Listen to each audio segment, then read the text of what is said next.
welcome to Carnival Breakfast Show. Come to you from Carnival Radio, and this is Newspaper Review. I am Joseph Oyukola.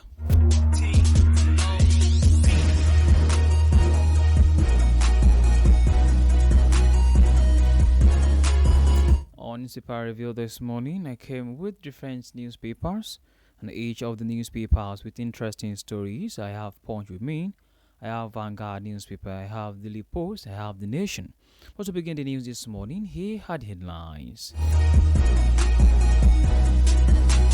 APC opposition clash over federal government revenue growth claim.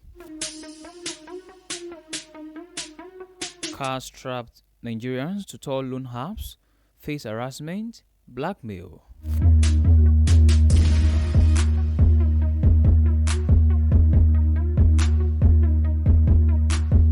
NYSC announces registration date for 2025 Batch B Stream 2. Police rescue baby buried alive in Kebbi. Arrest 20-year-old murder. Price hike. No subsidy on CNG, says federal government.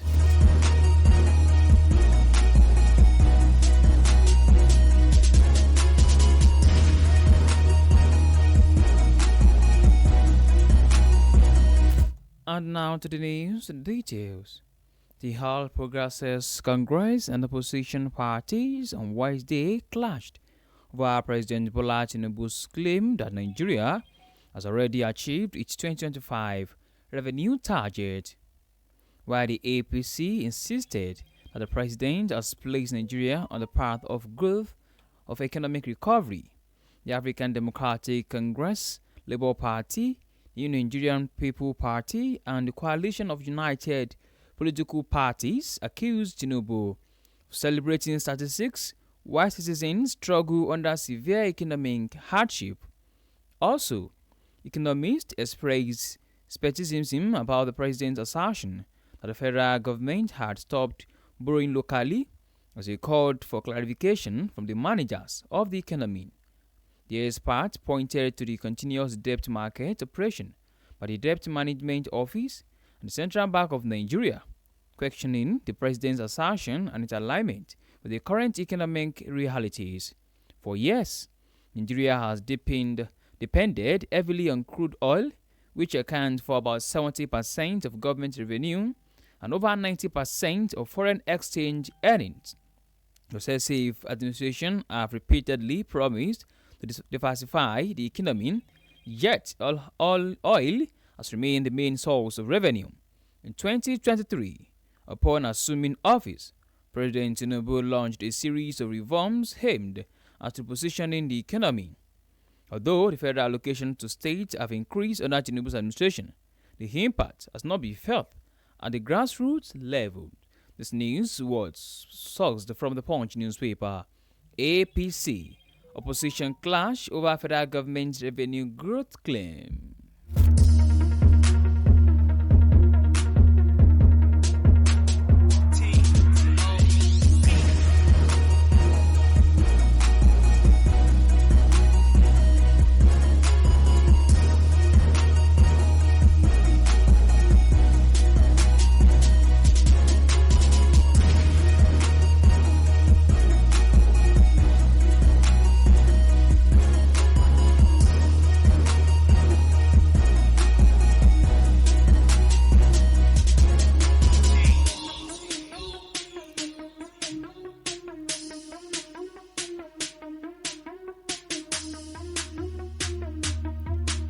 At the meantime, cash-strapped and in dire need of $30,000, about $20, Miriam Ogundairo turned to a loan app, downloading it and registering her phone number. The money was quickly sent over, but came with a 21.6% interest rate, due in 2 weeks. Like many in Nigeria, battered by inflation, Ogundairo was too broke to pay back what she owned. Then came a deluge of harassment, a tactic that has become the hallmark of many loan apps in Africa's fourth largest economy. Such loan apps in Nigeria, branded predatory by campaigners and texting threats and linking sensitive photos to their mobile phone contacts when people squeezed by country's ongoing economic crisis cannot pay. Often enticed by false promises of low interest rate, thousands of Nigerians have turned to personal finance apps seeking quick access to short-time loans as galloping prices put pressure on incomes, with inflation standing at 21.8% at the end of July. Ogundairo struggled through the embarrassment for weeks until she was able to pay off a balance. This news was sourced from the Punch newspaper. Cash-strapped Nigerians to turn to loan apps face harassment, blackmail.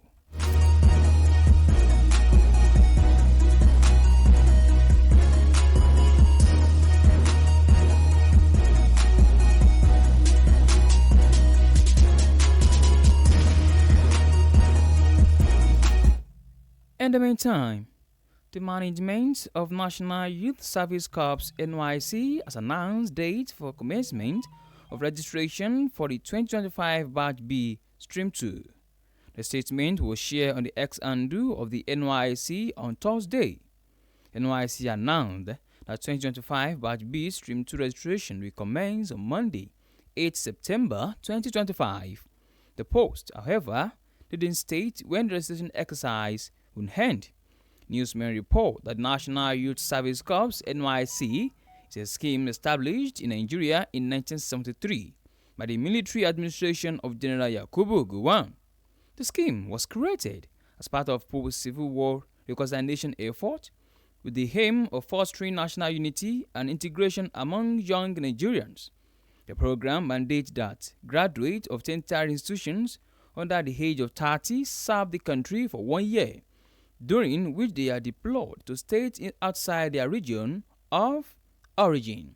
This news was sourced from the Le Post newspaper. NYC announces registration date for 2025 Batch B Stream 2.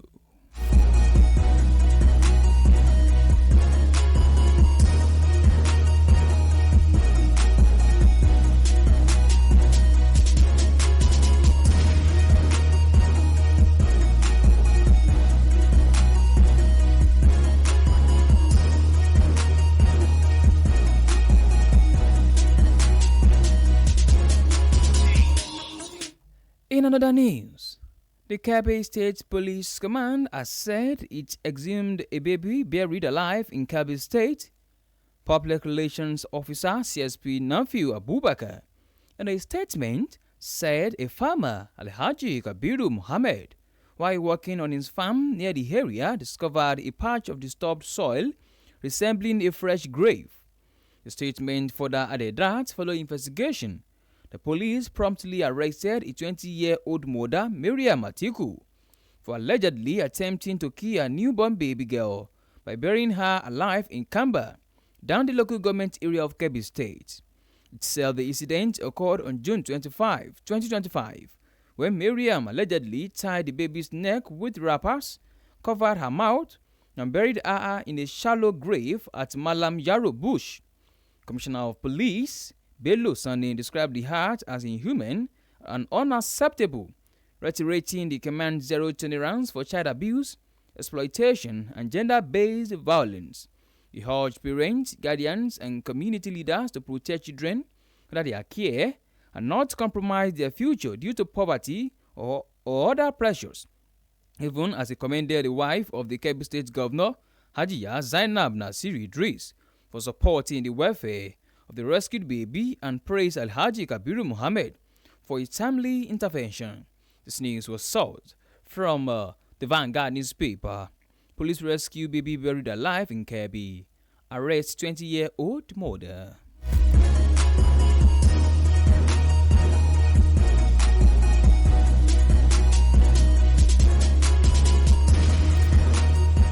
On to the last news on Newspaper Review this morning. The Presidential Compressed Natural Gas Initiative (PCNGI) has clarified that the federal government does not provide subsidies on compressed natural gas (CNG), following the recent hike in pump prices by some operators.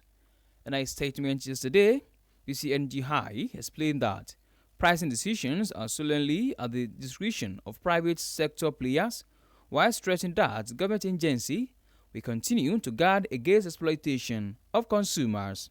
It's noted that PCNG High neither sets nor regulates CNG prices, as this falls under the mandate of the Nigerian Midstream and Downstream Petroleum Regulatory Authority.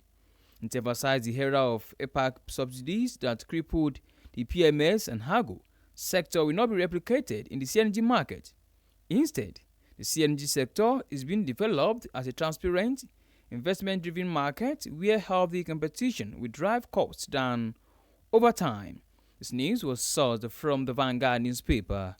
Price hike, no subsidy on CNG, says federal government.